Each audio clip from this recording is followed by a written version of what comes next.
College کی when تیز رفتاری سے شہر کے مضافات کی طرف بڑھ رہی تھی۔ شام ڈھل رہی تھی اور سڑک سنسان دکھائی دے رہی تھی۔ دائیں بائیں صرف اجاڑ کھیت اور کہیں کہیں جھاڑیاں تھیں۔ وین کے اندر لڑکیاں اپنی اپنی باتوں اور موبائل میں مصروف تھیں۔ دانین کھڑکی کے قریب بیٹھی موبائل کی سکرین پر جھکی ہوئی تھی کہ اچانک وین کے سامنے دو سیاہ لینڈ کروزر دھڑام سے بریک لگا کر رکی۔ وین ڈرائیور نے ہنگامی بریک لگائی، سب لڑکیاں چیخ اٹھیں۔ فضا ایک لمحے میں خوف سے بھر گئی تھی۔ دانین نے بھی بے اختیار سر اٹھا کر دیکھا تھا۔ اس اچانک بریک پر تمام لڑکیوں کا توازن بگڑا تھا، اسی لیے سب کی نظر بے ساختہ سڑک پر کھڑی لینڈ کروزر پر گئی تھی۔ لمحہ لگا تھا اور دونوں گاڑیوں کے دروازے کھلے۔ ان میں سے چار بھاری بھرکم گارڈز نکلے۔ سب کے ہاتھوں میں چمکتی رائفلیں تھیں۔ ان کے بوٹ سڑک پر بجتے اور ماحول پر مزید دہشت طاری کرتے جا رہے تھے۔ وین کے اندر ایک سناٹا چھا گیا تھا، صرف لڑکیوں کی دبی دبی سسکیاں سنائی دے رہی تھیں۔ وین کے قریب آ کر فوراً ہی زبردستی دروازے کھولے گئے تھے اور اچانک ایک گارڈ زوردار آواز میں چیخا، سب باہر نکلو، ابھی کے ابھی۔ زندگی چاہتے ہو تو بنا سوال جواب کیے سب اتر جاؤ، ورنہ ابھی کے ابھی تمام لوگوں کو گولیوں سے بھون دوں گا۔ ڈرائیور گھبرا کر بولا، یہ کیا بدتمیزی ہے؟ میں ابھی پولیس کو فون کرتا ہوں۔ کون ہو تم لوگ؟ ہمیں پریشان کیوں کر رہے ہو؟ گارڈ نے لمحہ ضائع کیے بغیر بندوق کی نالی سیدھی ڈرائیور کے سر پر رکھ دی اور اسے دیکھتے ہوئے نہایت سرد لہجے میں بولے، زیادہ زبان چلی تو گولی یہیں مار دوں گا اور کسی بھی جھاڑ میں پھینک کر چلے جاؤں گا۔ کسی کو پتہ بھی نہیں چلے گا کہ تمہاری باڈی کہاں گئی، اسی لیے خاموشی سے سب گاڑی سے اترو۔ انداز ایسا تھا کہ واقعی وہ ختم کر دے گا۔ ڈرائیور کے لب کپ کپا گئے۔ اس کا ہاتھ بے بس ہو کر فون سے ہٹ گیا تھا کیونکہ ارادہ پولیس کو فون کرنے کا تھا، مگر ان کے ہاتھوں میں موجود بندوق دیکھ وہاں موجود ہر شخص ڈر چکا تھا۔ ان کے حکم کے مطابق لڑکیاں سہمی ہوئی ایک دوسرے کا ہاتھ پکڑ کر وین سے نیچے اترنے لگیں۔ حیرانی اس بات پر تھی اگر وہ ڈاکو ہیں تو پھر اتنی بڑی بڑی گاڑیوں میں کیوں آئے؟ سنسان سڑک پر سب ایک طرف جمی کھڑی تھیں، آنکھوں میں دہشت اور دلوں میں دعا لیے۔ ایک گارڈ دانین کے قریب آیا۔ اس کے قدم بھاری اور نظریں سخت تھیں۔ وہ رک کر دانین کے ماتھے پر بندوق کی نالی رکھتے ہوئے بولا، سن لڑکی، ہمارے ساتھ چل کر گاڑی میں بیٹھ جا ورنہ ابھی سب کو یہیں ڈھیر کر دوں گا۔ اوپر سے آرڈر ہے، تم چاہے بے ہوش ہو یا زندہ، جانا تمہیں ہی ہے۔ یہ گاڑی تمہاری وجہ سے ہی رکی ہے۔ یہ سن کر سب لڑکیوں میں شور مچ گیا۔ ایک روتے ہوئے بولی، خدا کے لیے اسے چھوڑ دو۔ دوسری سسکیاں بھرتی دانین کو دیکھنے لگی۔ اچانک سے آنا اور ایک لڑکی کا انتخاب کرنا وہاں موجود ہر لڑکی کو خوف میں مبتلا کر چکا تھا، جبکہ یہی حال دانین کا بھی تھا۔ اس کا تو بس نہیں چل رہا تھا وہ وہاں سے بھاگ جائے، مگر اب کچھ بھی ممکن نہیں تھا۔ ڈرائیور نے پھر ہمت کی اور ان لوگوں کو دیکھتے ہوئے بولا، یہ ظلم ہے، دن دہاڑے یہ حرکت، میں قسم کھا کر کہتا ہوں تم لوگ نہیں بچو گے۔ اس طرح تم کسی بھی لڑکی پر ہاتھ نہیں ڈال سکتے۔ دانین مبین ایک کیپٹن کی بیوی ہے، بھولو مت یہ بات۔ کیپٹن بالاج تمہارے گھر سے تمہیں اٹھا لے گا۔ گارڈ نے غصے سے اس کے منہ پر دھکا دیا، خاموش رہ ورنہ تیری کھوپڑی یہیں اڑا دوں گا۔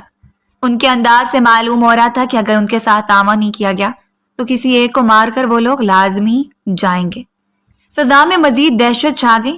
دانین کی سانس تیز ہو گئی تھی، دل بے قابو ہو کر دھڑک رہا تھا۔ اس نے چاروں طرف دیکھا، سب لڑکیاں لڑکتے ہوئے ایک دوسرے کے پیچھے دبک گئی تھیں۔ اگر وہ خاموش رہی تو یہ سب کسی بڑے نقصان کا شکار ہو سکتی تھی، اور اکثر بالاج کہتا تھا جب آپ کی ٹیم آپ کی وجہ سے نقصان میں جا رہی ہو تو اپنا آپ قربان کر دو، لیکن اپنی وجہ سے کسی کو مشکل میں نہیں دھکیلو۔ اس کو اندر ہی اندر یقین تھا اگر وہ کسی مصیبت میں آئی تو بالاج اسے کبھی تنہا نہیں چھوڑے گا۔ وہ کہتا تھا تمہارے ہر قدم پر میری نظر ہوتی ہے، یعنی اگر وہ بھی کڈنیپ ہو گئی اس بات کا بھی اسے علم ہو جائے گا۔ اس نے گہرا سانس لیا اور آگے بڑھ گئی۔ گارڈ کے ہاتھ کو ایک نظر دیکھتے ہوئے صاف اور مضبوط لہجے میں بولے، رکو، میں چلتی ہوں، لیکن ان سب کو ہاتھ لگانے کی جرات مت کرنا۔ میری وجہ سے کسی کو بھی نقصان پہنچانے کی ضرورت نہیں ہے۔ میں تمہارے ساتھ جانے کے لیے تیار ہوں۔ انداز ایک کیپٹن کی بیوی کی مانند ہی تھا۔ گارڈ کے ہونٹوں پر ایک ہلکی سی مسکراہٹ آئی جیسے وہ اپنی جیت پر مطمئن ہو۔ واہ، عقل ہے تمہارے اندر، ورنہ آج بلا وجہ یہ ڈرائیور میرے ہاتھوں قتل ہو جاتا۔ اور خیر، باقی سب جان بچانا چاہتی ہوں تو اپنا منہ بند رکھنا، ورنہ تم لوگوں کے ساتھ وہ کیا جائے گا جس نے تم نے سوچا بھی نہیں ہوگا۔ لڑکیاں چیخ اٹھی۔ دانین نہیں تو مت جاؤ، ایک رو کر بولی۔ ہم پولیس کو کال کریں گے، پلیز مت جاؤ، یہ لوگ اچھے نہیں ہوتے، تمہاری زندگی برباد ہو جائے گی، ہم نہیں چاہتے تم ہمارے لیے اپنا آپ قربان کرو۔ دانین پیچھے دیکھ کر نرم مگر مضبوط لہجے میں بولی، خاموش ہو جاؤ، اگر میں نہیں گئی تو یہ سب تمہارے ساتھ برا کریں گے، بس دعا کرنا کہ میں واپس آ جاؤں، اور مجھے امید ہے سائیں سرکار مجھے کچھ نہیں ہونے دیں گے، تم سب بے فکر ہو کر لوٹ جاؤ، میں شام تک واپس آ جاؤں گی۔ اس کی آنکھوں میں خوف چھپا ضرور تھا مگر ارادہ سخت تھا۔ وہ وین سے آگے بڑھ کر لینڈ کروزر کے دروازے کی طرف بڑھی۔ گارڈ نے ہتھیار نیچے کیا اور دوسرے نے گاڑی کا دروازہ کھول دیا تھا۔ ان کے ہر انداز میں ادب چھلک رہا تھا، یعنی جس نے بھی اسے لینے کے لیے بھیجا تھا اس نے سختی سے تاکید کی تھی کہ دانین کے ساتھ بدتمیزی سے پیش نہیں آیا جائے۔ اس لمحے سنسان سڑک پر صرف ہوا کا شور، لڑکیوں کی سسکیاں اور ہتھیاروں کی کھڑک سنائی دے رہی تھی۔ دانین ایک آخری نظر ڈالتے ہوئے گاڑی میں قدم رکھ گئی تھی، اس بات سے بے خبر کہ اب واپسی کبھی بھی ممکن نہیں ہے۔ سب لڑکیاں بے بس نظروں سے اسے دیکھتی رہ گئی تھیں، جیسے ان کی اپنی جانیں اسے قدم کے ساتھ گاڑی کے اندر چلی گئی ہوں۔ گاڑی کا دروازہ دھڑام سے بند ہوا اور وہ سڑک پر گرد اڑاتے ہوئے تیزی سے غائب ہو گئی۔ پیچھے رہ جانے والی لڑکیاں اور ڈرائیور صدمے اور خوف میں پتھرائے کھڑے رہ گئے تھے۔ 2 گھنٹے بعد فلیٹ کے اندر خاموشی کی دبیل چادر تنی ہوئی تھی۔ روشنی کے لیے صرف ایک بلب جل رہا تھا جو کبھی ہلکی ہلکی چپک لیتا اور اس کی زردی دیواروں پر خوف کا سایہ اور گہرا کر دیتی تھی۔ وہ لوگ دانین کو ایک فلیٹ پر لے کر آئے تھے اور بہت عزت سے اسے لاؤنج میں بٹھایا گیا تھا۔ وہ صوفے پر سکڑی بیٹھی تھی، دونوں ہاتھ گھٹنوں کے گرد لپیٹے ہوئے تھے، آنکھوں میں خوف اور ذہن میں سوالوں کا طوفان تھا۔ موبائل ان لوگوں نے پہلے ہی چھین لیا تھا، باہر کھڑکیوں سے بھی کوئی شور یا آہٹ نہیں آ رہی تھی۔ اگر اس کے پاس موبائل ہوتا تو لازمی وہ اپنے بابا یا بالاج کو میسج بھیج دیتی، لیکن اس کے پاس اب ایسا کوئی ہتھیار موجود نہیں تھا جس کی مدد سے وہ نکل پاتے۔ وقت کی رفتار دھیرے دھیرے گزرتی جا رہی تھی۔ 1 گھنٹہ مزید گزر گیا تھا۔ اس کے کان ذرا سی آہٹ پر چونک رہے تھے، دل کی دھڑکن بے قابو تھی جیسے قفس میں بند پرندہ بار بار پر مار رہا ہو۔ وقت بہت آہستہ گزر رہا تھا، پھر یکدم دروازہ چرچراتا ہوا کھلا، بھاری قدموں کی چال سنائی دی اور فلیٹ کے اندر ایک مردانہ شخصیت داخل ہوئی۔ اس نے بے اختیار چہرہ موڑ کر دروازے کی طرف دیکھا تھا اور اگلا لمحہ حیران کر دینے والا تھا، کیونکہ اندر آنے والا شخص وردی میں ملبوس چریرے جسم والا کیپٹن بالاج بٹ تھا، دانین کا شوہر۔ دروازہ بند کرتے ہی کمرے پر اس کی موجودگی کا غلبہ چھا گیا تھا۔ اس کی آنکھوں میں خوف کی جگہ ایک لمحے کو روشنی سی بھر گئی تھی۔ وہ جھٹکے سے اپنی جگہ سے کھڑی ہوئی اور روتے ہوئے اس کی طرف بھاگی۔ اس پورے وقت میں پہلی بار اس کی آنکھوں سے آنسو بہہ گئے تھے۔ اگلے لمحے وہ بالاج کے سینے سے لگ چکی تھی۔ اس کے آنسو تیزی سے بہہ رہے تھے، سانس پھولی ہوئی تھی۔ اس کو سمجھ ہی نہیں آ رہا تھا وہ اپنا آپ اس پر کس طرح بیان کرے۔ اسے امید تھی وہ کتنی بھی بڑی مشکل میں ہو بالاج بٹ ضرور آئے گا، اور کہتے ہیں نا، جس پر یقین ہو اور وہ آپ کا یقین نہ توڑے اس پر انسان ٹوٹ جاتا ہے۔ وہ اس کے سینے سے لگی ہچکیوں کے درمیان بولی، سائیں سرکار، آپ کو پتہ ہے مجھے کڈنیپ کر لیا گیا ہے، ساری لڑکیاں پریشان ہیں، ڈرائیور کے سر پر بھی بندوق رکھ دی تھی، مجھے سمجھ ہی نہیں آ رہا تھا میں کیا کروں، صرف مجھے کہا گیا کہ تمہیں بلایا ہے، ساری لڑکیاں مصیبت میں تھیں، اگر میں قدم آگے نہ بڑھاتی یہ ظالم ان کو بھی نقصان پہنچا دیتے، اسی لیے میں نے اپنا آپ قربان کر دیا، کیونکہ مجھے یقین تھا میرے سائیں سرکار مجھے کبھی بھی تنہا نہیں چھوڑیں گے۔ لیکن آپ یہاں کیسے پہنچے؟ خیر ان باتوں کو رہنے دیتے ہیں، ہم گھر جا کر کریں گے، ابھی ہم یہاں سے نکل جاتے ہیں، چلیں گھر چلتے ہیں پلیز۔ وہ دروازے کی طرف بڑھتے ہوئے بولی تھی مگر وہ اپنی جگہ سے ہلا تک نہیں تھا۔ بالاج چند لمحے بالکل خاموش کھڑا رہا، جیسے اس کی سانسوں اور آنکھوں میں کچھ الجھا ہوا ہو، پھر آہستگی سے اس نے اس کا چہرہ دونوں ہاتھوں میں تھام لیا، نظریں سیدھی اس کی آنکھوں میں گاڑ دی اور دھیمی مگر سخت لہجے میں بولا، تم کہیں نہیں جاؤ گی، تم اسی فلیٹ میں رہو گی، سمجھ آئے؟ جانے کا خیال اپنے دماغ سے نکال دو، یہی فلیٹ تمہاری زندگی ہے، تمہیں اب تا حیات یہیں رہنا ہے میرے ساتھ۔ دانین کی آنکھیں پھیل گئیں، وہ پیچھے ہٹنے کی کوشش کرتے ہوئے بولی، کیا مطلب؟ گھر چلتے ہیں نا، سب کتنے پریشان ہوں گے، آپ کس طرح کی باتیں کر رہے ہیں، آپ کا مطلب کیا ہے؟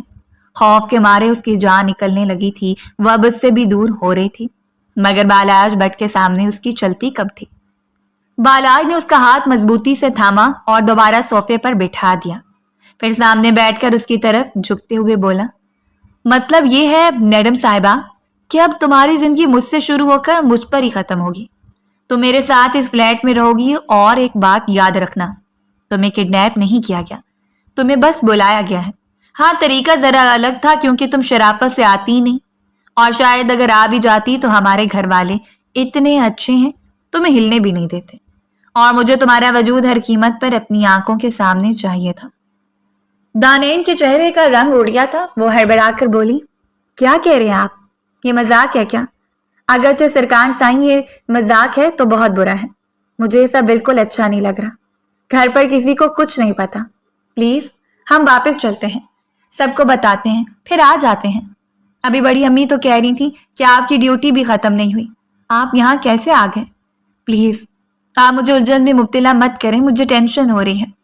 اتنا وقت ہو چکا ہے، گھر پر امی کا رو رو کر برا حال ہو گیا ہوگا، آپ کو نہیں پتا وہ کتنی زیادہ میرے معاملے میں حساس ہو گئی ہیں۔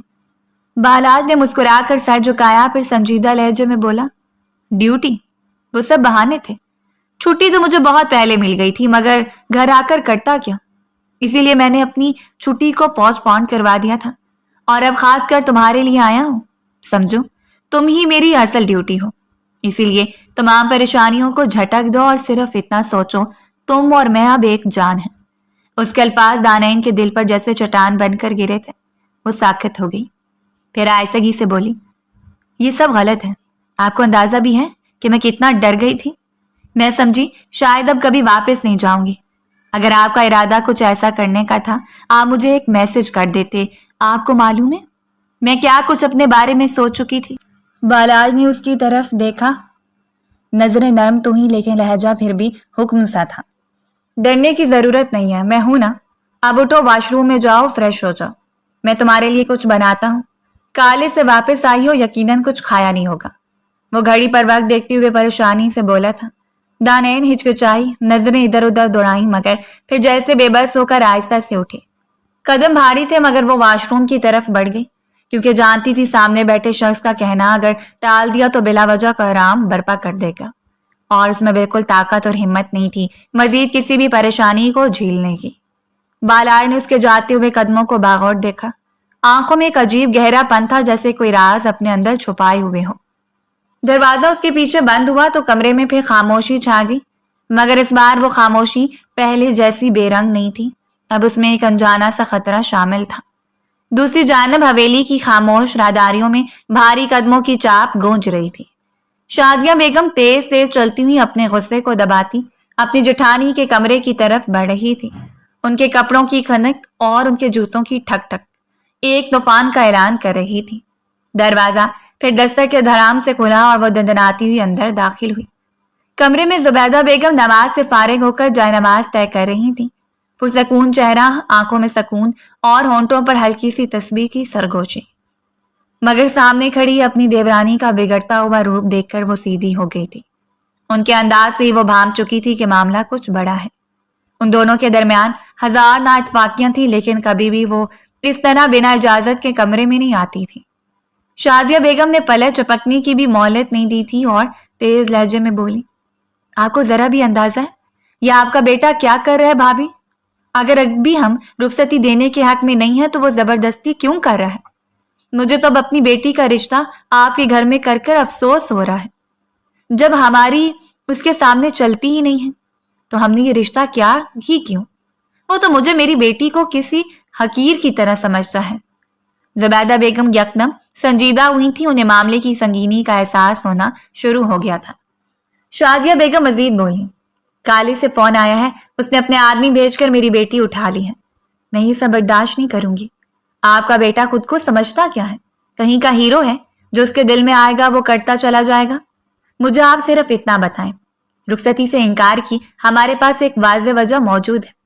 ابھی دانین کی عمر نہیں ہے، پڑھ رہی ہے، لیکن آپ کا بیٹا کچھ سننا ہی نہیں چاہتا۔ جو بات اس کے دماغ میں بیٹھ جاتی ہے اس کو مکمل کرنا وہ اپنا اہم فریضہ سمجھ لیتا ہے۔ ہم رشتے سے انکار نہیں کر رہے، لیکن ہم سمجھداری سے چلنا چاہتے ہیں، مگر آپ کے بیٹے کے نزدیک ہماری باتیں بے وجہ ہیں۔ ان کے لہجے میں خوف اور غصے کی ملی جلی کیفیت تھی۔ وہ سانس لینے کو بھی رک نہیں رہی تھی، بس تڑپ کر کہتی جا رہی تھی۔ آخر کو ان کی اکلوتی بیٹی کا سوال تھا، وہ قید سے برداشت کر لیتی۔ زبیدہ بیگم کچھ کہتی اس سے پہلے ہی وہ مزید بولی، بھابھی، آپ کے بیٹے نے بیٹھے بٹھائے مجھے اور میری بیٹی کو مذاق بنا دیا ہے۔ اس کے نزدیک یہ حرکتیں بالکل کسی عام انسان کی مانند ہیں۔ مگر آپ خود بتائیں، وین کو بیچ راستے میں روکنا، میری بچی کو اٹھانا، یہ کہاں کی انسانیت ہے؟ مجھے آپ کا بیٹا ویسے ہی پسند نہیں تھا۔ کیپٹن کیا بن گیا ہے، مزاج آسمان پر پہنچ گئے ہیں۔ میں آپ کو بتا رہی ہوں، اگر میری بیٹی کو کچھ بھی ہوا تو میں کسی کو نہیں چھوڑوں گی، اس حویلی کو بھی آگ لگا دوں گی۔ آپ لوگ ابھی میرے غصے سے واقف نہیں ہیں۔ وہ مزید کچھ کہتی اس سے پہلے زبیدہ بیگم نے گہری سانس لی اور تحمل بڑے انداز میں انہیں بیٹھنے کا اشارہ کیا، مگر شازیہ بیگم کھڑی رہی۔ لہجے میں طوفان بدستور جاری تھا، ان کا دماغ بالکل کام نہیں کر رہا تھا، لیکن سامنے کھڑی عورت ان کی طرح جلد باز نہیں تھی، بلکہ نہایت تحمل مزاج خاتون تھی۔ زبیدہ بیگم نرم مگر مضبوط لہجے میں بولی، شازیہ، یہ آپ کی غلط فہمی ہے، میرا بیٹا ڈیوٹی پر ہے۔ اگر آپ کو یقین نہیں تو آپ خود ہیڈ کوارٹر فون کر کے تصدیق کر لیں۔ اگر واقعی کوئی ایسی واردات ہوئی ہے تو بنا تحقیق کہ آپ میرے بیٹے پر الزام نہیں رکھ سکتی۔ آپ کو چاہیے تھا پہلے فون کر کے اپنے شوہر کو بتاتی، اس کے بعد ہم آگے کے مرحلے کو طے کرتے۔ بلا وجہ آپ آ کر میرے کمرے میں شور کر رہی ہیں، جو ایک نامناسب عمل ہے، کیونکہ میرا بیٹا بھی ڈیوٹی پر ہے۔ اس کو چھٹی ملی ہی نہیں ہے تو بغیر چھٹی کے وہ آپ کی بیٹی کو کیسے کڈنیپ کر سکتا ہے؟ شازیہ بیگم کی آنکھوں میں حیرت اور غصہ یکجا ہوا۔ وہ تیزی سے بولی، بھابھی، کیا آپ کو نہیں پتا بالاج بٹ کتنا پہنچا ہوا ہے؟ ہیڈ کوارٹر میں بیٹھ کر بھی وہ اپنے آدمی بھیج سکتا ہے، اور کالج والے بتا رہے ہیں کہ اس نے اپنے 8 آدمیوں کو بھیجا ہے۔ لینڈ کروزرز صرف بالاج کو ہی پسند ہے، اسی میں وہ لوگ آئے تھے۔ زبیدہ بیگم نے نفی میں سر ہلایا۔ ان کا چہرہ بدستور پرسکون تھا، مگر لہجہ ذرا سخت ہو گیا تھا۔ 1.5 گھنٹہ پہلے میری بالاج سے بات ہوئی ہے، اس نے خود بتایا کہ اسے مزید 3 مہینے ڈیوٹی پر رہنا ہے۔ وہ یہاں ہے ہی نہیں، جب وہ خود موجود نہیں تو آدمی کیسے بھیج سکتا ہے؟ آپ عجیب بات کر رہی ہیں شازیہ، جا کر اپنے شوہر کو اطلاع کریں۔ میں بھی اطلاع کرتی ہوں، کیونکہ مجھے معاملہ اب ٹھیک نہیں لگ رہا۔ یہ جملے سن کر شازیہ بیگم جیسے زمین پر گڑ گئی تھی۔ کہیں نہ کہیں وہ پرسکون تھی کہ ان کی بیٹی بالاج کے ہاتھ میں ہے، جو مر سکتا ہے مگر ان کی بیٹی پر ایک خراش نہیں آنے دے سکتا۔ مگر اب زبیدہ بیگم کی بات سن کر ان کے چہرے کا رنگ بدلنے لگا تھا، لب کپکپانے لگے تھے۔ انہوں نے دونوں ہاتھوں سے اپنا سر تھام لیا اور دھیرے سے بولی، یعنی کچھ اور ہو چکا ہے؟ یہ تو اور بڑا مسئلہ ہے۔ میں ابھی دانین کے بابا کو فون کرتی ہوں۔ بھابھی، میری بچی، ان کی جان اب لبوں پر آئی تھی۔ زبیدہ بیگم ہلکا سا سر جھکا کر بولی، پریشان نہیں ہوں شازیہ، خطرے کی بات نہیں ہوگی۔ آپ انہیں فون کریں، میں بھی آپ کے بھائی کو کال ملاتی ہوں۔ اصل حقیقت سامنے آنا ضروری ہے، نہ جانے ہماری بچی کس مشکل میں ہے۔ شازیہ بیگم نے لپک کر اپنا موبائل پرس سے نکالا، کانپتے ہاتھوں سے نمبر ملانے لگی۔ دوسری طرف زبیدہ بیگم بھی پرسکون مگر تیزی سے موبائل اٹھا کر اپنے شوہر کا نمبر ڈائل کرنے لگی تھی۔ کمرے کی فضا بھاری ہو چکی تھی۔ ایک طرف خوف میں لپٹی ماں کی بے بسی، دوسری طرف تحمل کے ساتھ معاملہ سنبھالنے کی کوشش۔ دونوں عورتوں اپنے اپنے فون کان سے لگائے کھڑی تھیں اور ان کے درمیان کی خاموشی میں صرف دلوں کی دھڑکنیں اور آنے والے طوفان کا اندیشہ سنائی دے رہا تھا، جبکہ ان کے برعکس فلیٹ میں ماحول ہی تبدیل تھا۔ کچن میں ہلکی ہلکی خوشبو پھیلی ہوئی تھی، چولہے پر توا گرم تھا، ایک طرف تازہ روٹیاں رکھی تھیں اور بالاج انڈا فرائی کر رہا تھا۔ فوج میں ہونے کی وجہ سے اس نے ہر کھانا پکانا سیکھ لیا تھا۔ اس کے ہاتھوں کی روانی اور چہرے پر سکون سی مسکراہٹ تھی، جیسے یہ کوئی عام دن ہو، جیسے سب کچھ معمول کے مطابق ہو۔ لیکن سب معمول کے مطابق نہیں تھا، اس بات کا اندازہ اس کو بھی تھا، لیکن فکر کرنا اس نے کبھی سیکھا ہی نہیں تھا۔ دانین دھلے منہ کے ساتھ آہستہ آہستہ کچن میں داخل ہوئی۔ قدموں کی چاپ پر بالاج نے سر گھما کر اسے دیکھا اور مسکرا دیا۔ آؤ، ادھر آؤ، دیکھو تمہارے لیے روٹی بنا لی ہے، اب انڈا بھی تیار ہے، اور تمہاری پسند کا انڈا بنایا ہے۔ کچھ اور کھانا ہے تو وہ بتاؤ، وہ بنا دیتا ہوں یا پھر منگوا دیتا ہوں۔ وہ چند لمحے خاموش کھڑی رہی، پھر اس کے قریب جا کر رک گئی۔ نظریں اس کے ہاتھوں اور چہرے پر بار بار الجھ رہی تھیں۔ بالاج نے چولہے کی آنچ ذرا کم کی اور ہلکے لہجے میں بولا، پڑھائی کیسی چل رہی ہے تمہاری؟ اور گھر پر سب کیسے ہیں؟ صبح تو سب سے ملاقات ہوئی ہوگی تمہاری۔ دانیل نے چونک کر اس کی طرف دیکھا۔ الفاظ گلے میں پھنس گئے مگر وہ ہمت کر کے بولی، سب ٹھیک ہے سائیں سرکار، لیکن آپ نے مجھے اس طرح اچانک کیوں بلایا؟ امی، بابا، بڑی امی، بڑے بابا سب کتنا پریشان ہو رہے ہوں گے۔ سب کو تو پتا ہے نا کہ میں یہاں ہوں۔ اگر نہیں پتا تو آپ ان کو اطلاع کریں۔ ہر وقت امی مجھے لے کر ڈرتی رہتی ہیں۔ بالا نے ایک لمحے کو نظر بھر کر اسے دیکھا، پھر انڈا پلیٹ میں نکالتے ہوئے بولا، یہ سب چھوڑو، پہلے مجھے یہ بتاؤ میں تمہارا کون ہوں؟ اور بالکل ٹھیک بتانا، سوچ سمجھ کر۔ یہ سوال سن کر دانائن ساکت رہ گئی۔ چند لمحے خاموش کھڑی رہی، دل تیزی سے دھڑک رہا تھا۔ پھر جھجکتے ہوئے بولی، آپ میرے سائیں سرکار ہیں۔ لہجہ محبت بھرا تھا۔ اس نے جب سے ہوش سنبھالا تھا اسے سائیں سرکار ہی کہا تھا، اس کے علاوہ تو اس نے کچھ کہنا سیکھا ہی نہیں تھا۔ بالاج کے ہونٹوں پر ایک گہری مسکراہٹ ابھری۔ وہ مزید بولا، ہاں وہ تو میں ہوں، لیکن ہم دونوں کے درمیان رشتہ کیا ہے؟ یعنی رشتے میں میں تمہارا کیا لگتا ہوں؟ دانین کی نظریں جھک گئیں، الجھن کے باوجود وہ سنبھلنے کی کوشش کرتی رہی اور ہچکچاتے ہوئے بولی، آپ سے میرا نکاح ہو چکا ہے تو آپ میرے شوہر ہیں۔ ایک یہی واحد رشتہ اسے معلوم تھا اور اس رشتے کی نوعیت بھی اسے بخوبی معلوم تھی۔ یہ سنتے ہی بالاج نے اس کے کندھے پر ہاتھ رکھا اور اسے اپنے قریب کر لیا۔ تو بس اب یہ یاد رکھنا، بابا، بڑے بابا، امی، بڑی امی، ان سب کو بھول جاؤ، صرف اپنے شوہر کو یاد رکھو۔ بالاج بٹ کو، اس کے علاوہ تمہیں کچھ بھی یاد کرنے کی ضرورت نہیں ہے۔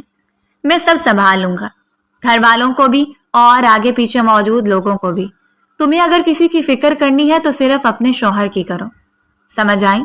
وہ لمحہ بھر رکی جیسے کچھ کہنا چاہتی ہوں مگر الفاظ ساتھ نہیں دے رہے تھے۔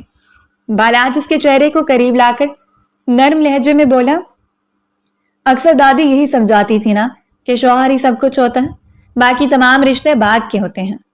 دانے نے آہستہ سے سر ہاں میں ہلایا، آنکھوں میں نمی جھلکنے لگی تھی۔ نہ جانے کیوں اسے بالاج سے خوف آ رہا تھا، لیکن وہ کچھ بول ہی نہیں رہی تھی۔ بالاج نے اس کے گال پر ہلکا سا پیار کیا اور مسکرا کر بولا، اچھا اب تم بیٹھو، میں تمہارے لیے میز سیٹ کرتا ہوں، اور ہاں اچھے سے کھانا، اس کے بعد پڑھائی کرنی ہے۔ مجھے اپنی پوری روٹین بتاؤ کہ دن بھر کیا کیا کرتی ہو، تاکہ اس حساب سے ہم چل سکیں، کیونکہ میری روٹین بہت الگ ہے اور کافی ٹف بھی۔ تو میری روٹین کے مطابق نہیں چل پاؤ گی۔ دانائن ہچکچاتے ہوئے بولی، لیکن مجھے تو گھر جانا تھا۔ بالاج کے رہے چہرے کا رنگ یکدم بدل گیا، اس کی آنکھوں میں سختی اتر آئی تھی۔ وہ رخ موڑتے ہوئے تیز لہجے میں بولا، جتنا کہا ہے اس پر فوکس کرو، یہ لفظ دوبارہ میرے سامنے مت لانا۔ لہجہ یکدم سخت ہو گیا تھا، جس کے باعث دانائن خاموش ہو گئی تھی۔ کچن کی فضا یکدم بوجھل ہو گئی تھی۔ دانائن نے کچھ اور کہنا چاہا مگر اس کی زبان بند ہو گئی تھی، اس کی آنکھیں نیچے جھک گئیں، لب خاموش رہ گئے۔ بالاج نے پلیٹ میں انڈا اور روٹی رکھ کر میز پر رکھی اور گہری سانس لی۔ چلو بیٹھو اور کھاؤ۔ وہ دھیرے سے کرسی پر بیٹھی، ہاتھوں میں لرزش تھی۔ سامنے کھانا رکھا تھا مگر دل گھر کی یادوں اور پریشانیوں میں اٹکا ہوا تھا۔ بالاج اس کے تاثرات دیکھتا رہا مگر اس کے چہرے پر اب بھی ایک عجیب اصرار اور قابو کی سختی تھی۔ کچن میں برتنوں کی کھنک اور ہلکی آنچ کی آواز رہ گئی تھی مگر دونوں کے درمیان خاموشی زیادہ بلند تھی، ایسی خاموشی جو الفاظ سے کہیں بھاری لگتی تھی۔ پورا دن معمول کے مطابق طے ہو گیا تھا۔ بالکنی میں ہلکی ہلکی روشنی جل رہی تھی، فضا میں سردی کے جھونکے اور سگریٹ کے دھوئیں کی مہک ملی جلی تھی۔ بالاج نیم جھکا ہوا ریلنگ کے ساتھ کھڑا سگریٹ کے کش کھینچ رہا تھا۔ دھوئیں کے بادل اس کے چہرے کے گرد پھیل کر غائب ہو جاتے۔ وہ گہری سوچ میں ڈوبا لگ رہا تھا جب اچانک جیب میں ہلکی سی وائبریشن ہوئی تو وہ چونکا۔ ہاتھ جیب میں ڈال کر موبائل نکالا، سکرین پر بابا کا نام جگمگا رہا تھا۔ وہ چند لمحے موبائل کی سکرین کو خالی نظروں سے گھورتا رہا، جیسے فیصلہ کرنے میں مشکل ہو رہی ہو کہ فون اٹھائے یا نہیں۔ آخر کار اس نے ایک لمبی سانس لی اور کال ریسیو کر لی۔ ہیلو، اس نے بس لب ہلائی تھی کہ دوسری طرف سے بابا کی پریشانی بھری تھڑ تھڑ کانپتی آواز گونجی، بالاج تم کہاں ہو؟ تمہیں ذرا سا بھی اندازہ ہے یہاں پر کیا قیامت آ گئی ہے؟ دن دہاڑے دانائن کو کسی نے راستے سے کڈنیپ کر لیا ہے۔ ہم ہر جگہ پتہ کر چکے ہیں، کوئی سمجھ نہیں آ رہا۔ تمہارے چاچو پولیس میں رپورٹ کرنے پر زور دے رہے ہیں، لیکن سوچو بدنامی ہوگی، خاندان کی عزت خاک میں مل جائے گی۔ بالاج لمحے بھر خاموش رہا، پھر سگریٹ بجھاتے ہوئے دھیرے سے بولا، یہ تو واقعی بڑی پریشانی کی بات ہے بابا۔ لیکن آپ ایسا کریں، پولیس میں رپورٹ مت کریں، بلا وجہ سب کو پتا چلے گا، تماشا بن جائے گا۔ دوسری طرف ان کی آواز ٹوٹ کر نکلی، تمہیں بالکل ٹینشن نہیں ہو رہی یہ سب سن کر؟ بالائے نے گہری سانس کھینچی، لہجہ ٹھہرا ہوا مگر سرد سا تھا۔ ہو رہی ہے ٹینشن، لیکن میں کیا کر سکتا ہوں؟ ابھی تو ہیڈ کوارٹر میں ہوں، یہاں سے نکل نہیں سکتا۔ خیر آپ فکر نہیں کریں، میں خود کچھ کرتا ہوں، شاید کسی دوست نے یہ سب شرارت میں کیا ہو، میں پتہ لگاتا ہوں۔ ان کی آواز اور بھی لرز گئی، مگر یہاں حالات بگڑتے جا رہے ہیں، تم فوراً کچھ کرو۔ وہ فوراً بولا، جی ٹھیک ہے، میں دیکھتا ہوں۔ وہ مختصر جواب دے کر کال کاٹ چکا تھا، موبائل جیب میں ڈالا اور پلٹنے لگا، لیکن اسی لمحے پیچھے سے آہٹ ہوئی۔ دانین آہستگی سے سامنے آئی، اس کی آنکھوں میں حیرت اور الجھن صاف جھلک رہی تھی۔ ہلکی سی کپکپاہٹ کے ساتھ وہ بولی، سائیں سرکار، یہ سب کیا ہے؟ آپ بڑے بابا سے جھوٹ کیوں بول رہے تھے؟ میں تو یہی آپ کے پاس ہوں، پھر آپ نے یہ کیوں کہا کہ آپ ہیڈ کوارٹر میں ہیں؟ بالار نے اسے گہری نظر سے دیکھا، پھر دھیرے دھیرے اس کے قریب آیا، اس کے کمر میں ہاتھ ڈال کر اسے اپنی طرف کھینچ لیا۔ آواز میں سختی مگر نرمی بھی تھی۔ صبح میں نے تمہیں کیا سمجھایا تھا؟ تمہاری دنیا مجھ سے شروع ہو کر مجھ پر ختم ہوتی ہے، تو فضول باتوں کو دماغ پر سوار نہیں کرو۔ دانین کا دل دھڑک اٹھا، وہ لب ہلانا چاہتی تھی مگر الفاظ گلے میں اٹک گئے تھے۔ اس کی آنکھوں میں سوالوں کا طوفان تھا، لیکن زبان گنگ ہو گئی تھی۔ بالار نے اس کی ٹھوری ہلکی سی اوپر اٹھائی اور دھیرے سے بولا، چلو اندر آؤ، تمہیں سلا دیتا ہوں، نیند آ رہی ہوگی۔ وہ بے اختیار اس کے قدموں کے ساتھ چل پڑی۔ کمرے کے اندر آ کر وہ اس کے قریب بیڈ پر بیٹھ گئی، آنکھیں بار بار دروازے کی طرف اٹھتی جا رہی تھیں، جیسے ابھی بھی دل میں خوف اور سوال زندہ ہوں، مگر بالاج کے ہاتھ کے لمس نے اسے بے جان سا کر دیا تھا۔ کمرے کی مدھم روشنی میں ایک طرف بالاج کے تیوروں کی سختی تھی، دوسری طرف دانین کی معصومیت اور الجھن۔ وہ کھوئی کھوئی سی اس کے ساتھ بیٹھ گئی، جیسے اس کے الفاظ اور رویہ ہی اب اس کی تقدیر بن چکے ہوں۔ خاموشی گہری تھی، مگر دونوں کے دل میں ایک الگ ہی شور برپا تھا۔ دوسری جانب حویلی کے ڈرائنگ روم میں اداسی اور بے چینی کی کیفیت چھائی ہوئی تھی۔ کمرے کے بیچوں بیچ بھاری لکڑی کا سنہری نقش و نگار والا صوفہ رکھا تھا، جس پر شازیہ بیگم نڈھال سی بیٹھی تھی۔ ان کی آنکھوں سے آنسو بہہ بہہ کر دوپٹے کے کونے کو بھگو چکے تھے۔ ارد گرد روشنی تو تھی، مگر کمرے کا ماحول بوجھل اور گمبھیر تھا۔ شازیہ بیگم نے اپنے لرزتے ہاتھوں سے آنکھیں پونجی اور روحانسی آواز میں بولی، کچھ کر کیوں نہیں رہے آپ سکندر؟ ہماری بیٹی صبح سے لاپتہ ہے، دن ڈھل گیا ہے، رات ہونے کو ہے، مگر دانی کا کوئی سراغ ہی نہیں مل رہا۔ میں پاگل ہو جاؤں گی، خدا کے واسطے کچھ کیجیے۔ سکندر صاحب صوفے کی پشت سے ٹیک لگائے گہری سوچ میں ڈوبے بیٹھے تھے، ان کی آنکھوں کے گرد تھکن کے سائے نمایاں تھے۔ وہ آہستگی سے بولے، شازیہ، ہم نے سب جگہ پتہ کر لیا ہے، نوکروں کو بھیجا، دوستوں سے بھی پوچھا، مگر ابھی تک کوئی خبر نہیں ملی ہے۔ شازیہ بیگم کی آنکھوں میں اور آنسو بھر آئے، وہ چیخنے کے انداز میں بولی، میں یقین سے کہہ سکتی ہوں بھائی صاحب، یہ آپ کے بیٹے کی کارستانی ہے۔ ہم نے کون سا بڑا مطالبہ کیا تھا؟ صرف یہ کہ دانی کی پڑھائی پوری ہو جائے، پھر ہم ہنسی خوشی رخصتی دے دیں گے، مگر بالاج نے ہمیشہ اپنی منمانی کی ہے، یہ سب اس کا کیا دھرا ہے۔ یہ سن کر زبیدہ بیگم جو ایک طرف کرسی پر سخت تیوروں کے ساتھ بیٹھی تھی فوراً تڑپ کر بولی، شازیہ تم الٹی سیدھی باتیں مت کرو، جب میرا بیٹا یہاں ہے ہی نہیں تو وہ کسی کو کڈنیپ کیسے کر سکتا ہے؟ اور پھر اپنی منکوہا کو کون کڈنیپ کرتا ہے؟ بیوی ہے وہ اس کی۔ شازیہ بیگم سر جھٹک کر بولی، بیوی ہے، لیکن ابھی ہمارے گھر کی عزت بھی ہے، نکاح ہو گیا تو کیا، آپ کے بیٹے نے میری بیٹی کو خرید لیا ہے۔ کچھ ادب و آداب ہوتے ہیں، کچھ رسمیں نبھانی ہوتی ہیں، وہ سب بھلا کر اس نے ہماری بیٹی کو ہم سے چھین لیا، یہ کہاں انصاف ہے؟ سکندر صاحب نے ہاتھ اٹھا کر معاملہ ٹھنڈا کرنے کی کوشش کی اور گہری آواز میں بولے، شازیہ، زبیدہ بھابھی بالکل ٹھیک کہہ رہی ہیں، تم الٹی سیدھی باتیں مت کرو، بغیر ثبوت کے یوں الزام لگانا درست نہیں۔ شازیہ بیگم کے آنسو تیز ہو گئے، وہ کپکپاتی آواز میں بولی، آپ لوگوں کو نہیں معلوم، ماں کا دل کبھی غلط گواہی نہیں دیتا، میں اپنی جان کی قسم کھا کر کہتی ہوں یہ سب بالاج نہیں کیا ہے، ہم نے صرف ایک بات کہی تھی کہ ابھی رخصتی نہیں ہو سکتی، لیکن وہ لڑکا اپنی ضد کا پکا ہے، اس نے ہماری بچی کو ہماری آنکھوں کے سامنے چھین لیا۔ زبیدہ بیگم غصے میں اپنی جگہ سے اٹھ کھڑی ہوئی، دوپٹے کو ٹھیک کرتے ہوئے بلند آواز میں بولی، بہت ہوگی الزام تراشی، میرے بیٹے پر فضول الزام مت لگاؤ۔ شازیہ، اور اگر فرض کر بھی لو کہ اس نے دانین کو اٹھا لیا ہے تو اس میں کون سی بڑی بات ہے؟ بیوی ہے وہ اس کی، حق ہے اس کا۔ ان کے الفاظ کمرے میں زلزلے کی طرح گونجے۔ لمحے بھر کے لیے ماحول مزید بوچھل ہو گیا۔ شازیہ بیگم نے چیخنے کی بجائے خاموشی اختیار کی۔ ان کے لب کپ کپا رہے تھے مگر آواز نہیں نکل سکی۔ آنکھوں سے آنسو بہہ کر گال تر کٹتے جا رہے تھے۔ زبیدہ بیگم پیر پٹکتی ہوئی کمرے سے باہر نکل گئی۔ دروازہ زور سے بند ہونے کی آواز گونجی جیسے بات ختم کر دی گئی ہو۔ ڈرائنگ روم میں صرف سسکیوں کی گونج باقی رہ گئی تھی۔ شازیہ بیگم سر جھکا کر دونوں ہاتھوں میں منہ چھپا کر رونے لگی۔ فضل صاحب نے بے بسی سے انہیں دیکھا اور آہستہ سے سر جھکا لیا۔ سکندر صاحب اپنی کرسی پر بیٹھے اندر ہی اندر الجھتے جا رہے تھے۔ ماحول میں تناؤ، بے بسی اور الزام تراشیوں کی بازگشت گہری ہوتی چلی گئی تھی۔ اگلی صبح کا سورج پوری آب و تاب سے روشن ہوا تھا۔ کمرے میں ہلکی سی دھوپ کھڑکی کے پردوں سے چن کر اندر آ رہی تھی۔ فضا میں ایک سکون اور خاموشی گھلی ہوئی تھی۔ بالاج آہستہ سے دروازہ کھول کر اندر داخل ہوا تو سامنے وہ سفید چادر اوڑے میٹھی نیند میں ڈوبی ہوئی تھی۔ اس کے معصوم چہرے پر ہلکی سی مسکراہٹ جیسے خوابوں کی دنیا میں کسی خوشی کا عکس دے رہی ہو۔ بالاج کے قدم تھم گئے۔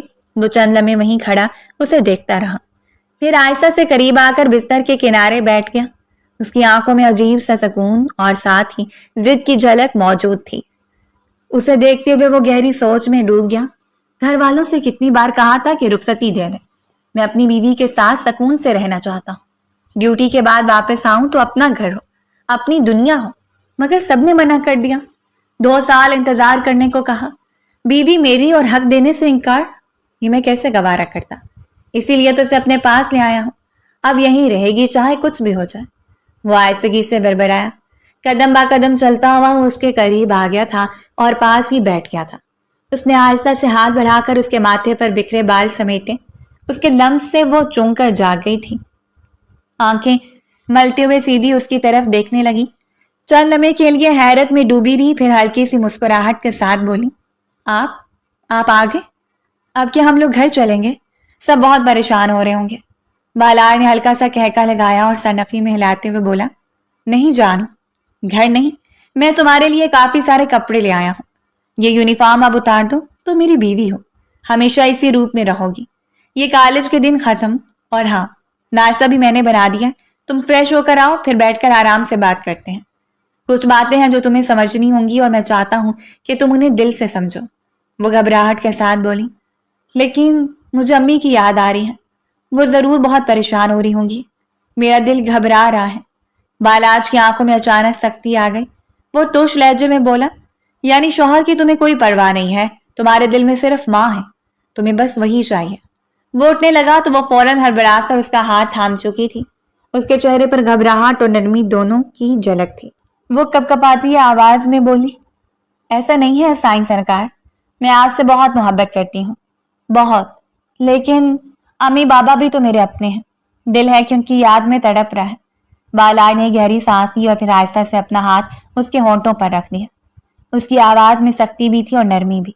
بس اور کچھ نہیں سننا، سب ختم ہو چکا ہے۔ اب صرف ایک رشتہ یاد رکھو، صرف شوہر، اور وہ سب کچھ جو شوہر سے جڑا ہے، باقی سب بھول جاؤ۔ جانو یہی تمہارے لیے بہتر ہے۔ وہ ششدر رہ گئی۔ اس کی آنکھوں میں ایک دھندلا سا خوف اور بے بسی کی کیفیت ابھر آئی تھی۔ بالاج اس کے رخسار پر نظر ڈالتے ہوئے دھیرے سے بولا، جاؤ فریش ہو جاؤ، میں ناشتہ نکالتا ہوں، پھر تمہارے ساتھ بیٹھ کر باقی باتیں کروں گا۔ اور یاد رکھو، اب دنیا میں صرف ایک نام ہے جس سے تمہاری پہچان ہے، بالاج، تمہارا شوہر، اور کچھ نہیں۔ یہ کہہ کر وہ اٹھ کھڑا ہوا۔ قدم آہستگی سے باہر کی طرف بڑھتے گئے۔ کمرے کا دروازہ بند ہونے کی آواز کے ساتھ ہی وہ اکیلی رہ گئی۔ بستر پر بیٹھی دونوں ہاتھوں کو جوڑے نظریں دروازے پر جما دیں۔ اس کے دل میں عجیب سا طوفان بڑھتا تھا۔ کیا واقعی اب صرف یہی اس کی دنیا ہے؟ اس کی آنکھوں سے ایک آنسو ڈھلک کر گال پر بہہ گیا۔ کمرہ پھر خاموشی میں ڈوب گیا تھا۔ کچھ دیر بعد ڈائننگ ٹیبل پر سفید میز پوش بچھا ہوا تھا۔ ایک طرف پراٹھے، انڈے اور دودھ کا جگ رکھا ہوا تھا۔ بالاج نے بڑی نفاست سے سب کو سجایا تھا۔ کمرے میں ہلکی سی خوشبو پھیلی ہوئی تھی، جیسے ابھی ابھی کھانا تیار ہوا ہو۔ وہ کرسی پر سکون سے بیٹھا انتظار کر رہا تھا۔ کچھ لمحے بعد دانین دھیرے دھیرے چلتی ہوئی آئی اور اس کے برابر والی کرسی پر آ کر بیٹھ گئی۔ اس کے چہرے پر الجھن بھی تھی اور خوف کی ہلکی جھلک بھی۔ بالاج نے اس کی طرف دیکھ کر نرم مسکراہٹ دی، نوالہ بنا کر اس کی طرف بڑھایا اور بولا، دیکھو میں تمہیں کچھ باتیں آج صاف صاف سمجھانا چاہتا ہوں. میں کوئی فلمی یا ڈرامائی انسان نہیں ہوں. میں ایک سیدھا سادہ پریکٹیکل انسان ہوں. وہ مجھے بچپن سے جانتی ہو. مجھے الٹی سیدھی حرکتیں بالکل پسند نہیں ہیں. اور سب سے اہم بات, میں تم پر مکمل اختیار رکھتا ہوں. ہمیشہ سے چاہتا تھا کہ تم میرے قریب رہو, مجھ سے دور نہیں جاؤ. اسی لیے آج میری بیوی ہوں. دانے نے نوالا لینے سے پہلے اس کو گھورا اور کپکپاتی آواز میں بولی, لیکن سائیں سرکار, یہ سب ٹھیک نہیں ہے. آپ کو اندازہ بھی ہے آپ نے کیا کیا ہے؟ دن دہاڑے مجھے راستے سے اٹھا لیا. کالج کی بچیاں سب ڈر گئی تھیں. ڈرائیور کے سر پر بھی بندوق رکھ دی گئی تھی. یہ سب نارمل کیسے ہو سکتا ہے؟ بالائے نے گہری سانس لی اور نوالا اس کے لبوں کے قریب کرتے ہوئے بولا, میں نے تمہیں پہلے بھی کہا تھا, تمہیں نقصان پہنچانے کا میرا کوئی ارادہ نہیں تھا. تمہارے گھر والوں کو میں نے کھل کر سمجھایا تھا کہ مجھے رخصتی چاہیے, لیکن انہوں نے ایک ہی بات دہرائی کہ 2 سال بعد. 2 سال میں برداشت نہیں کر سکتا. رخصتی کا مطلب صرف تعلق بنانا نہیں ہوتا جانو. رخصتی کا مطلب ہے اپنے پارٹنر کے ساتھ قریب رہنا, ایک دوسرے کی زندگی میں شریک ہونا.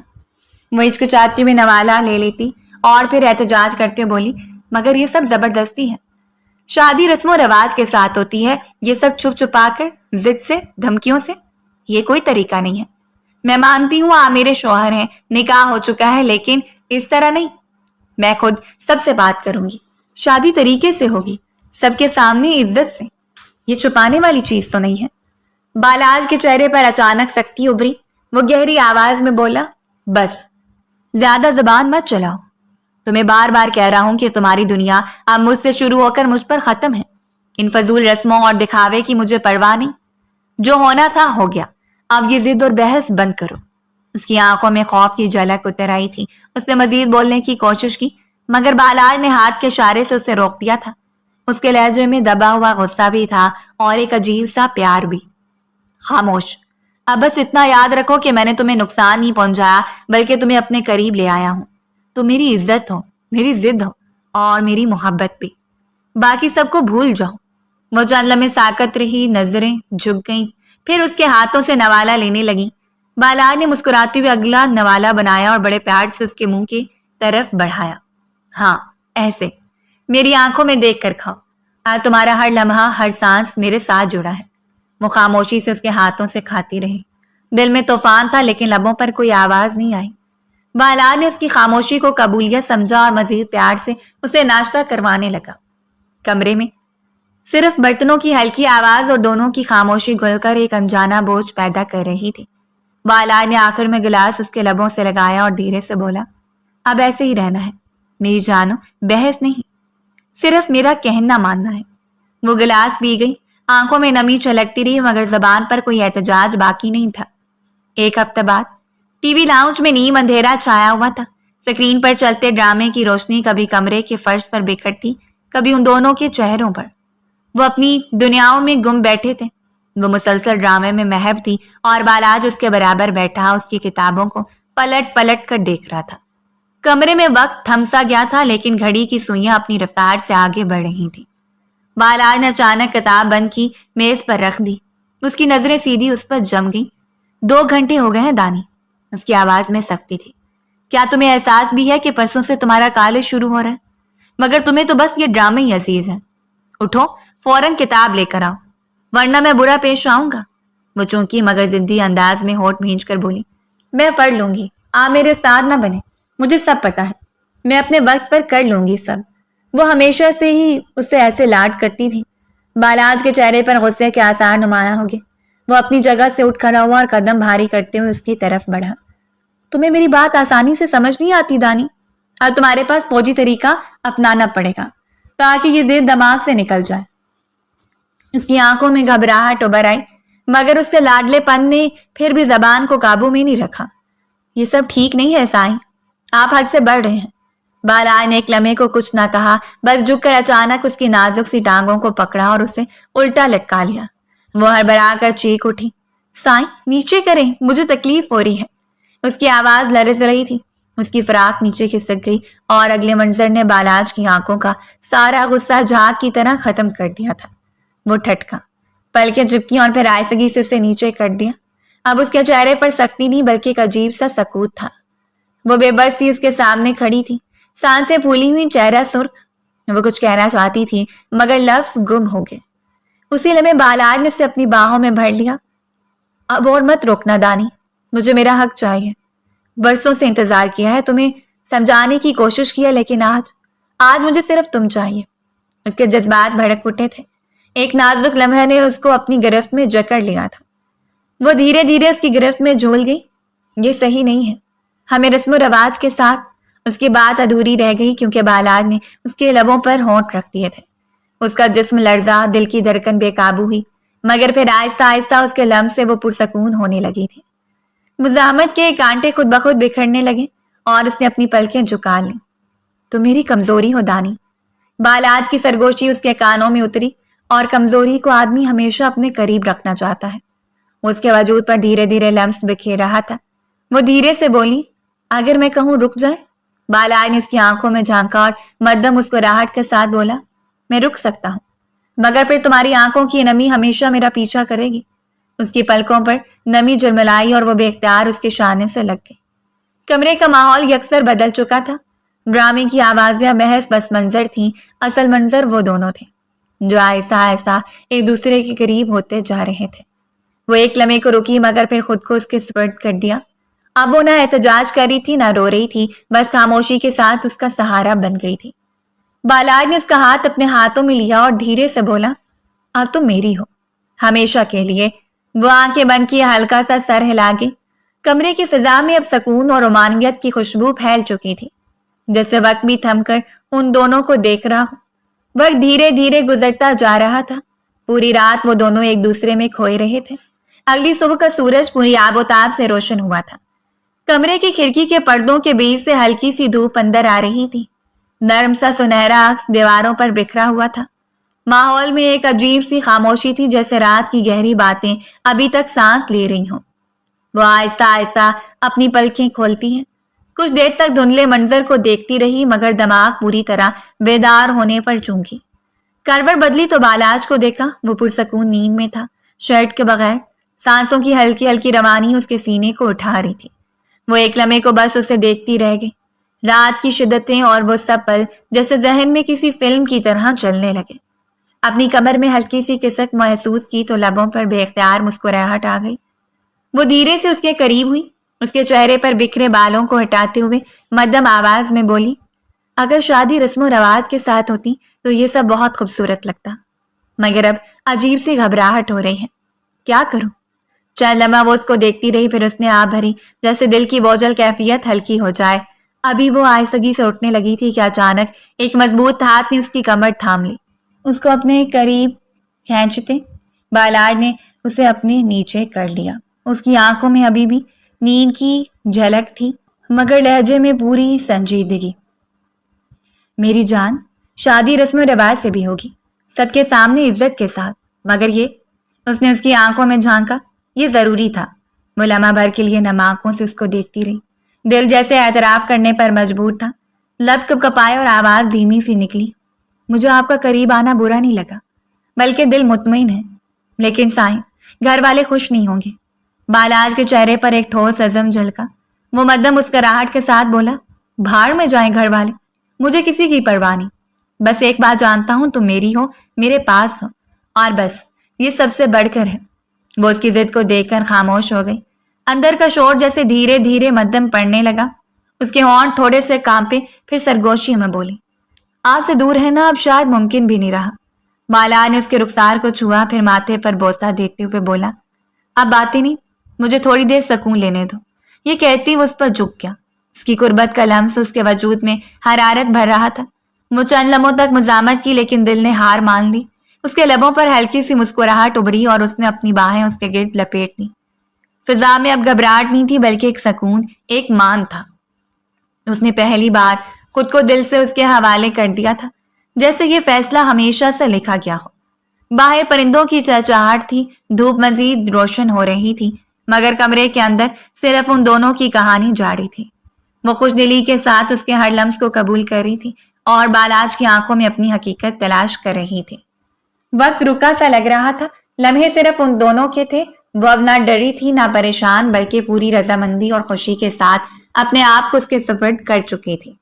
ان کی خاموشی میں ایک دوسرے کی دھڑکنوں کا شور تھا اور یہی شور اس لمحے کا سب سے حسین نغمہ تھا۔ 1.5 مہینے بعد کمرے میں مدھم سی لائٹ جل رہی تھی۔ باہر ہلکی ہلکی بارش کی آواز آ رہی تھی جو ماحول کو اور سنجیدہ بنا رہی تھی۔ وہ بیڈ پر نیم صحیح سی بیٹھی تھی، چہرے پر فکر اور آنکھوں میں نمی تھی۔ دروازہ آہستہ سے کھلا، بالاج ہاتھ میں سوپ کا پیالہ لیے اندر آیا۔ اس کے چہرے پر مسکراہٹ تھی جیسے دل کی گہرائی سے خوش ہو۔ قدم رکھتی اس کی نظر فوراً دانین پر گئی۔ وہ آہستہ سے آگے بڑھا اور بیڈ کے کنارے پر بیٹھ گیا۔ سوپ کا پیالہ میز پر رکھتے ہوئے وہ دھیرے سے بولا، کیا ہوا میری جان؟ اتنی بڑی خوشخبری ملی ہے، پھر بھی تم خوش نہیں لگ رہی۔ دانین نے نم آنکھوں سے اس کی طرف دیکھا، گہری سانس لی اور آہستہ آواز میں بولی، 1.5 مہینہ ہو گیا ہے سائیں سرکار، ایک بار بھی میں اپنے گھر نہیں گئی۔ آج جب ہمیں اتنی بڑی خوشی ملی ہے، پہلی بار یہ جانا کہ میں ماں بننے والی ہوں، تو دل چاہ رہا ہے یہ خوشی اپنی امی بابا کے ساتھ بانٹوں، لیکن ہم نے ان سے یہ سب چھپا رکھا ہے۔ یہ سب مجھے اچھا نہیں لگ رہا، مجھے میرا گھر یاد آ رہا ہے۔ بالائی نے اس کے چہرے کو اپنے ہاتھوں میں تھام لیا، نرمی سے اس کے ماتھے پر بوسہ دیا اور نرم لہجے میں بولا، میری جان میں جانتا ہوں، اسی لیے میں نے گھر پر اطلاع دے دی ہے۔ ہاں وہ لوگ بہت ناراض ہوئے ہیں، شاید غصے میں بھی ہیں، لیکن میں تمہیں اس حال میں اداس نہیں دیکھ سکتا۔ وہ چونک کر اس کی طرف دیکھنے لگی۔ سچ؟ آپ نے واقعی اطلاع دے دی؟ بالاج مسکرا کر بولا، ہاں بالکل، اب وقت ہے کہ سب کچھ کھل کر سامنے آ جائے۔ یہ رشتہ چھپانے کے لیے نہیں ہے، یہ ہمارے مان کا رشتہ ہے، اور اب تو ہمیں اپنا مستقبل سوچنا ہے۔ مجھے میرا بچہ اور میری بیوی دونوں محفوظ چاہیے۔ دانین کی آنکھوں میں نمی اور خوشی ایک ساتھ اتر آئی۔ وہ دھیرے سے بولی، میں نے سوچا تھا آپ کبھی بھی مجھے وہاں نہیں لے جائیں گے، لیکن آپ نے یہ سب کر کے میرا دل جیت لیا ہے۔ بالائی نے ہلکی سی مسکراہٹ کے ساتھ سوپ کا پیالہ اٹھایا اور چمچ اس کی طرف بڑھایا۔ اب یہ سب باتیں بعد میں، پہلے یہ سوپ ختم کرو۔ تمہیں اپنی صحت کا خیال رکھنا ہے، اب صرف اپنی نہیں، میرے بچے کی بھی۔ وہ ضدی انداز میں بولی، میں خود کھا لوں گی، آپ مجھے بچے کی طرح کیوں کھلا رہے ہیں؟ وہ ہنستے ہوئے بولا، کیونکہ ابھی تم واقعی بچہ ہو، دیکھو تو ذرا، خوشخبری کے بعد بھی پریشان پریشان سا چہرہ۔ دانے نے نرمی سے اس کے ہاتھ سے چمچ لے لیا اور سوپ پینے لگی۔ ہر گھونٹ کے ساتھ دل کا بوجھ ہلکا ہوتا جا رہا تھا۔ وہ دھیرے سے بولی، میں نے کبھی نہیں سوچا تھا کہ یہ دن بھی دیکھوں گی جب آپ یوں میرے ساتھ کھڑے ہوں گے۔ بالائی نے مسکرا کر اس کے بالوں کو سہلایا اور بولا، یہی تو میرا وعدہ ہے دانین، اب تم اکیلی نہیں ہو، میں ہوں تمہارے ساتھ ہر لمحے ہر حال میں۔ کل سے تم اپنے گھر والوں کے بیچ ہوگی۔ میں چاہتا ہوں کہ دن بھر کوئی تمہارے پاس ہو، تمہاری دیکھ بھال کرے۔ تمہاری مسکراہٹ میرے لیے سب سے بڑی طاقت ہے۔ وہ خوشی کے مارے آنکھوں میں آنسو لیے جھک گئی اور اس کے گلے لگ گئی۔ بالائی نے مضبوطی سے اسے تھام لیا۔ باہر بارش کی بوندیں کھڑکی سے ٹکرا رہی تھیں اور اندر ایک نیا عزم، ایک نئی امید جنم لے رہی تھی۔ اب دانین کی آنکھوں میں خوف نہیں، سکون اور اعتماد جھلک رہا تھا۔ وہ جان چکی تھی کہ چاہے دنیا کچھ بھی کہے، بالاج کے ساتھ رہتے ہوئے وہ کبھی تنہا نہیں ہوئی تھی۔ 2 دن بعد ڈرائنگ روم میں ایک بوجھل سا سکوت چھایا ہوا تھا۔ صوفوں پر سب اپنے اپنے مقام پر بیٹھے تھے، مگر فضا میں صرف کشیدگی اور غصہ محسوس ہو رہا تھا۔ دانین اپنے ماں باپ کے درمیان دبکی بیٹھی تھی، نظریں جھکی ہوئی تھی، مگر ہونٹوں پر ایک ہلکی سی لرزتی ہوئی مسکراہٹ تھی۔ سامنے بالاج سنجیدہ چہرے کے ساتھ بیٹھا تھا، مگر اس کی آنکھوں میں اعتماد اور سکون جھلک رہا تھا۔ شازیہ بیگم کی آنکھیں غصے سے سرخ تھیں۔ وہ سیدھی بالاج کی طرف دیکھتے ہوئے سخت لہجے میں بولی، یہ کیا حال کر دیا تم نے میری بچی کا؟ مجھے پہلے ہی تم پر شک تھا، دیکھ لیا آج؟ زبیدہ بھابھی، آپ نے اپنے بیٹے کے کارنامے۔ زبیدہ بیگم کچھ کہنے کو ہوئی، لیکن اسی لمحے دانین نے گھبرا کر اپنی ماں کا ہاتھ تھام لیا اور لرزتی آواز میں بولی، امی پلیز بالاج آئیں کو کچھ مت کہیں، میں اپنی مرضی سے ان کے پاس تھی، ہم دونوں میاں بیوی ہیں، اور اب ہمارے درمیان ایک ننھی جان آنے والی ہے۔ خدا را میرے شوہر کو کچھ مت کہیں، میں خوش ہوں ان کے ساتھ۔ شازیہ بیگم کی آنکھوں سے آنسو بہنے لگے۔ وہ کپکپاتی آواز میں بولی، تمہیں ماں کی یاد نہیں آئی؟ میں نے تمہیں پالا ہے، تمہارے لیے دنیا کی ہر مشکل برداشت کی، اور تم نے سب بھلا دیا۔ دانین کے ہونٹ کپکپائے، اس نے آہستگی سے نظریں اٹھائیں اور بولی، یاد تو آئی تھی امی، بہت آئی تھی، ایک ایک لمحہ دل تڑپتا تھا، لیکن دادی ہمیشہ کہتی تھی کہ نکاح کے بعد عورت کا سب کچھ اس کا شوہر ہوتا ہے، ماں باپ بھی دوسرے نمبر پر آ جاتے ہیں۔ مگر امی، میں نے ہمیشہ آپ دونوں کو اپنے دل میں سب سے اونچا مقام دیا ہے، آپ میرے لیے وہ مقام ہے جہاں کوئی اور نہیں پہنچ سکتا۔ وہ تھوڑی دیر رکی، پھر آنسو صاف کرتے دھیمی مگر مضبوط آواز میں بولی، میں آپ اور بالاج آئی میں کبھی برابری نہیں کرنا چاہتی، آپ میرے والدین ہیں، میری پہچان، اور یہ میرے شوہر ہیں، میری زندگی۔